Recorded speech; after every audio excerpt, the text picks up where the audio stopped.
आज के इस वैज्ञानिक विश्लेषण में हम सीधे एक बेहद महत्वपूर्ण और डेटा संचालित समीक्षा पर बात करेंगे। हम 2012 के उस फाउंडेशनल स्टडी को डिकोड कर रहे हैं जिसे journal of agricultural and food chemistry में प्रकाशित किया गया था। इस रिसर्च ने असल में पहली बार माइक्रोग्रीन्स की फाइटोन्यूट्रिएंट सांद्रता का एक सटीक प्रयोगशाला आधारित मूल्यांकन प्रस्तुत करके पादप विज्ञान में एक नया प्रतिमान स्थापित किया। इस शोध की अकादमिक विश्वसनीयता की बात करें तो ये कोई सामान्य ऑब्जर्वेशन नहीं है। यह एक पीयर रिव्यू रिसर्च पब्लिकेशन है जिसे यूएसडीए, एग्रीकल्चरल रिसर्च सर्विस और यूनिवर्सिटी ऑफ मैरीलैंड के वैज्ञानिकों ने मिलकर संचालित किया था। इन प्रतिष्ठित संस्थानों की भागीदारी इस पूरे प्रयोग के सांख्यिकीय डेटा को अत्यधिक प्रामाणिक बनाती है। इस पूरी रिसर्च को हम एक सिस्टमैटिक तरीके से समझेंगे। शुरुआत अनुसंधान की पृष्ठभूमि से करेंगे, फिर विश्लेषणात्मक कार्यप्रणाली, उसके बाद सांख्यिकीय डेटा परिणाम, फिर प्रजाति विशिष्ट फाइटोन्यूट्रिएंट्स और अंत में इसके वैज्ञानिक निष्कर्ष पर पहुंचेंगे। तो आइए शुरू करते हैं सेक्शन 1, अनुसंधान की पृष्ठभूमि और उस बायोकेमिकल डेटा गैप की पहचान से जिसे इस स्टडी ने संबोधित किया। अगस्त 2012 से पहले पूरे कृषि विज्ञान समुदाय के पास एक बहुत बड़ा डेटा गैप था। माइक्रोग्रीन्स के विशिष्ट फाइटोन्यूट्रिएंट प्रोफाइल को लेकर कोई भी मजबूत, मात्रात्मक और प्रमाणित डेटा सेट मौजूद नहीं था। इस शून्य को भरने के लिए इस प्रयोग का जो बायोलॉजिकल बेसलाइन तय किया गया वो था कोटिलेडॉन चरण। आसान शब्दों में कहें तो ये अंकुरण के ठीक बाद वानस्पतिक विकास का वो शुरुआती चरण है जब पौधे में पहले भ्रूणीय पत्ते उभरते हैं। अब देखते हैं सेक्शन 2, विश्लेषणात्मक कार्यप्रणाली और नियंत्रित प्रयोगशाला पैरामीटर्स की स्थापना। डेटा की पूर्ण सटीकता सुनिश्चित करने के लिए लीड रिसर्चर जेनले जियाओ और उनकी टीम ने बेहद सख्त लैब प्रोटोकॉल्स लागू किए। इस प्रक्रिया को क्लिनिकली 3 स्टेप्स में किया गया। सबसे पहले ग्रीन हाउस के भीतर वैज्ञानिक रूप से नियंत्रित वातावरण में 25 अलग-अलग कमर्शियल प्रजातियों की खेती की गई। फिर सैंपल्स को सुरक्षित रखने के लिए रेफ्रिजरेटेड ट्रांसपोर्ट का इस्तेमाल हुआ और अंत में इन नमूनों का विश्लेषण उन्नत हाई परफॉर्मेंस लिक्विड क्रोमैटोग्राफी यानी HPLC और मास स्पेक्ट्रोमेट्री तकनीक के जरिए किया गया। इस मास स्पेक्ट्रोमेट्री परीक्षण में मुख्य रूप से 4 विशिष्ट फाइटोन्यूट्रिएंट्स और कैरोटीनॉइड श्रेणियों पर फोकस किया गया। पहला था एस्कॉर्बिक एसिड, जिसे हम विटामिन सी के रूप में जानते हैं। दूसरा कुल टोकोफेरोल्स या विटामिन ई। तीसरा फाइलोक्विनोन जो कि विटामिन के है। और चौथा ल्यूटिन, जियाजेंथिन और बीटा कैरोटीन का समूह। अब बढ़ते हैं सेक्शन 3 की ओर, सांख्यिकीय डेटा, परिणाम और तुलनात्मक न्यूट्रिएंट मैट्रिक्स। यहाँ जो सांख्यिकीय नतीजे सामने आए वो वाकई पोषण विज्ञान के स्थापित प्रतिमानों को चुनौती देने वाले हैं।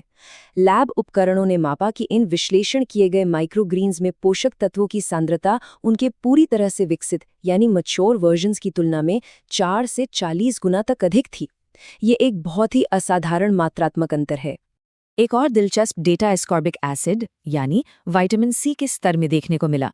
नमूनों में इसकी सांद्रता प्रति 100 ग्राम फ्रेश वेट के आधार पर 20.4 मिलीग्राम से लेकर 147.0 मिलीग्राम तक रिकॉर्ड की गई। ये भिन्नता स्पष्ट रूप से बताती है कि सभी माइक्रोग्रीन्स एक समान नहीं होते। प्रजाति के अनुसार उनकी बायोकेमिकल सांद्रता में बहुत अधिक सांख्यिकीय अंतर होता है। चलिए अब इसी ब्रेकडाउन को गहराई से समझते हैं।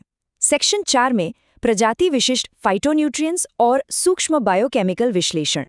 अगर हम टॉप परफॉर्मिंग प्रजातियों के डेटा मैट्रिक्स पर नजर डालें तो लाल गोभी फाइलोक्विनोन यानी विटामिन K1 और एस्कॉर्बिक एसिड में सबसे आगे रही।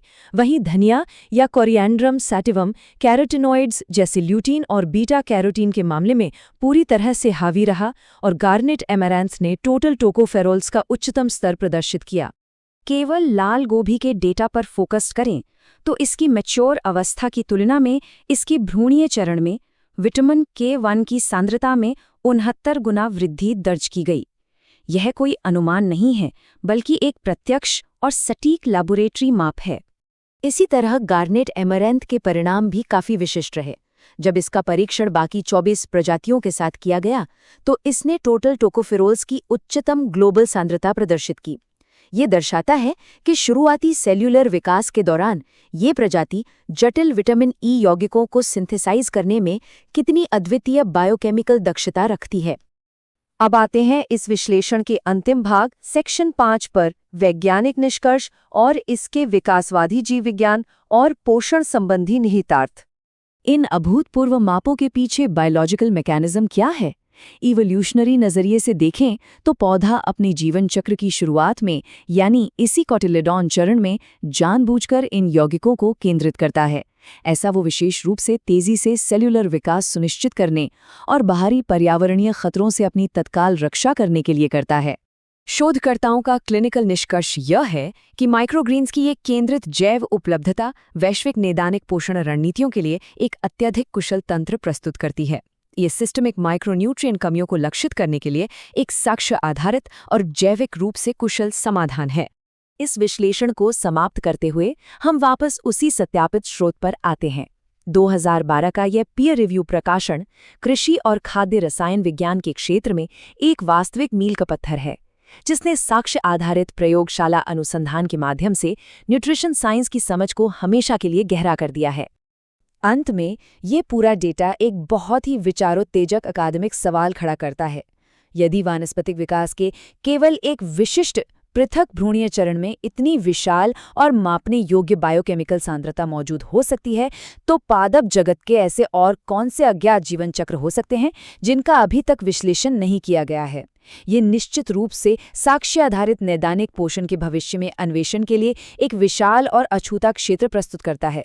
इस वैज्ञानिक प्रस्तुति में शामिल होने के लिए धन्यवाद।